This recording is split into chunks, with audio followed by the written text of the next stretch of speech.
Est-ce que vous vous êtes déjà demandé où finissent vos vieux ordinateurs ou vos anciens téléphones?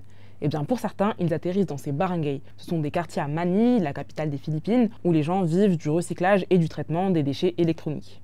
Je récupère et j'achète tout type de matériel, des ordinateurs, des batteries, des téléphones et même des machines à laver. Je ne suis pas très difficile.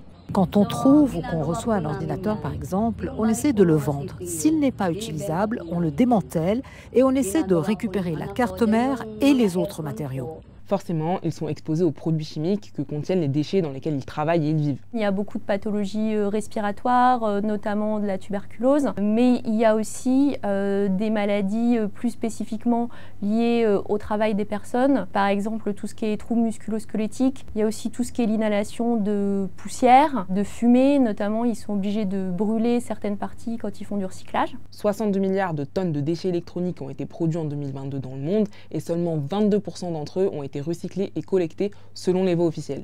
En tout, 18 milliards de tonnes de déchets électroniques sont traités dans des pays à faible ou moyen revenu qui ne disposent pas d'infrastructures nécessaires. Les autorités philippines, elles sont censées contrôler l'import de déchets, mais malheureusement, les filières officielles sont insuffisantes pour tout traiter, donc beaucoup passent sous les radars. Nous, on est aussi beaucoup en contact avec les autorités locales pour essayer de faire reconnaître le travail de tous ces recycleurs de déchets parce qu'ils font un travail essentiel en fait en triant, recyclant, réutilisant tous ces déchets électroniques et souvent comme ils sont informels, ils sont mal considérés, parfois on les empêche de travailler donc l'objectif c'est vraiment de les faire reconnaître et d'améliorer leurs conditions de travail.